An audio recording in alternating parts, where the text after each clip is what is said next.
All right, let's jump right in. Welcome to this explainer. Today, we are unpacking a single event with honestly just sheer historical weight. We're going to explore the very first Quranic revelation. Now, whether you're already deeply familiar with this story or you're just curious about the historical origins of one of the world's major religions, this is one of those moments that literally altered the course of human history. The sheer gravity of this one specific night is absolutely fascinating. So we are going to break down exactly how it happened, step by step, drawing straight from the historical and traditional sources. So, the big question we really need to start with is this: how did a solitary retreat in a tiny mountain cave end up altering the course of world history? It's kind of an incredible contrast when you think about it. You have this setting of ultimate isolation, a man actively seeking quiet away from society, and yet out of that profound silence emerges a message that would eventually reach billions of people and shape civilizations across the entire globe. Let's look at the timeline to see exactly how this built up. Let's set the scene. The year is roughly 610 CE, and Muhammad is 40 years old living in Mecca. At this particular stage in his life, the sources tell us he was experiencing this growing, really intense need for solitude and meditation. He'd been having what were described as true visions in his sleep, dreams that came vividly, like bright daylight. Basically, he was feeling increasingly disconnected from the idol worship of his society, and he felt this strong internal pull towards deep reflection. Which brings us to a practice known as tahannuth. Basically, this is the practice of deep retreat, seclusion, and meditation. Muhammad would engage in this specific practice for an entire month each year. And he wouldn't just go empty-handed, right? He would take provisions with him. And beautifully enough, before he isolated himself, he would actually feed the poor who came to him. When his provisions eventually ran out, he'd head back to his family to collect more, circumambulate the Kaaba in Mecca, and then head right back out into those rocky hills. And this wasn't some casual stroll in the park. He was climbing Jabal el-Nur, which translates to the Mountain of Light. It takes a strenuous 1,750 steps just to reach the top. It's this steep, completely rocky hike that can take anywhere from half an hour to 3 hours, depending on your pace. So this immense physical exertion really emphasizes his intense dedication and just the absolute desire he had for total separation from the bustling city down below. Right at the absolute peak of this mountain sits the Cave of Hira. And when I say cave, I don't mean a massive cavern. We're talking just 3.7 meters in length and about 1.6 meters in width. It is a tiny, incredibly claustrophobic space. Just imagine being in there for a second. The profound silence, the stark rock all around you, the absolute isolation.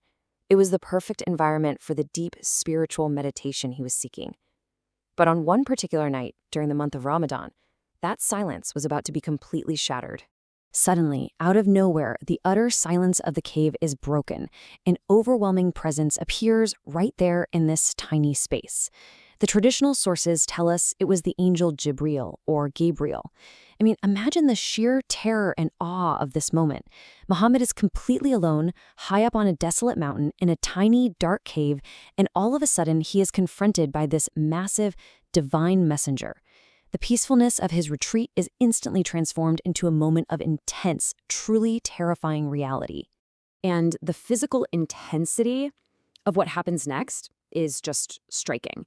The angel commands him, "Read." Muhammad, who is unlettered, responds, "I am not a reader."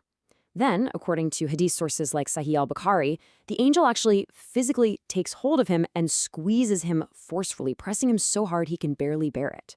Then he releases him and says again, "Read." And again, Muhammad replies, "I am not a reader."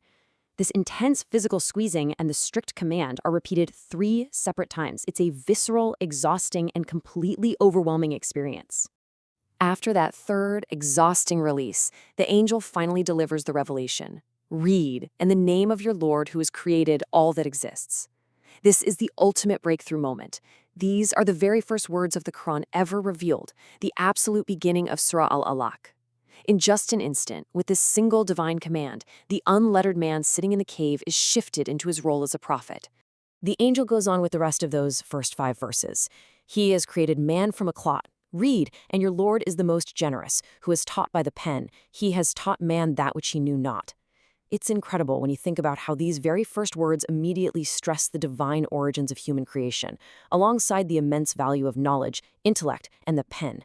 It's essentially an invitation to all of humanity to learn, progress, and acknowledge the Creator.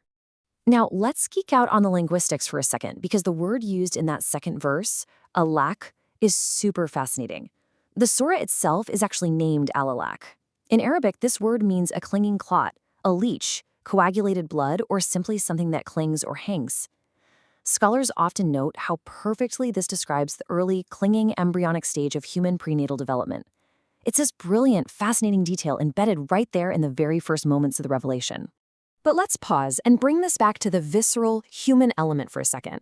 The angel leaves. Muhammad is alone again, and the sources describe him in a state of sheer, absolute dread.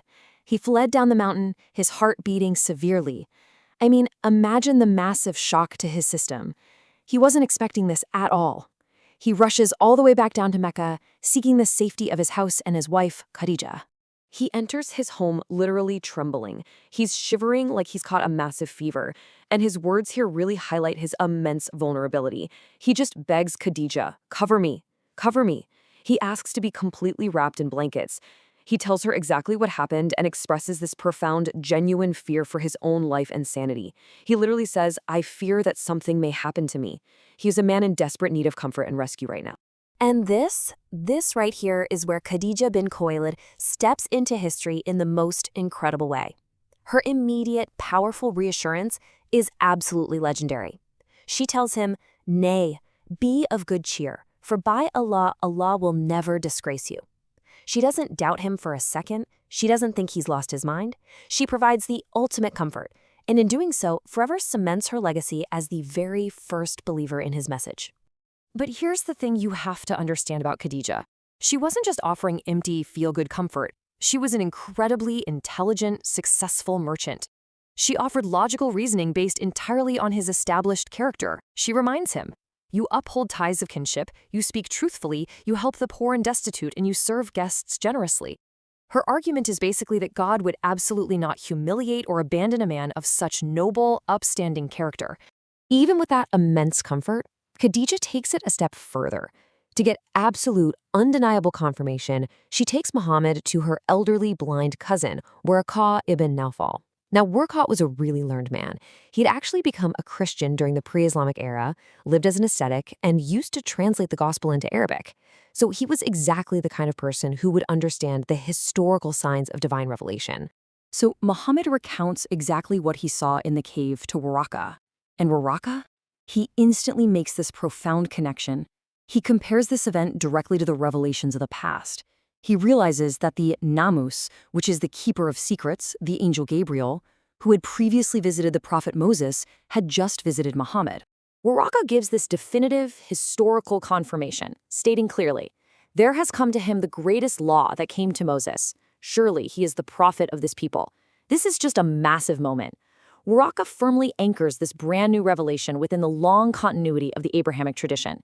He totally validates Muhammad's experience, confirming once and for all that it wasn't madness, but true prophethood. And with that crucial validation, the mission truly begins. This single, highly intense night laid the groundwork for a massive paradigm shift. The message he was tasked to convey introduced three core elements to humanity: al-Tawahid, which is the absolute oneness of God; al-Nubuwah, the institution of prophethood with Muhammad as the final messenger; and al-Akhirah, the steadfast belief in the Day of Judgment. These concepts would go on to shape a global worldview for centuries to come. So as we wrap up, I really want to leave you with a thought to chew on. What does it actually mean for humanity that such a monumental shift began not in some lavish palace, not with kings or massive armies, but with a single, forceful command to read in a dark, silent, tiny mountain cave? It's a pretty wild reminder of the incredibly humble origins of a message that literally changed the world. Thank you so much for joining me on this explainer, and definitely keep exploring.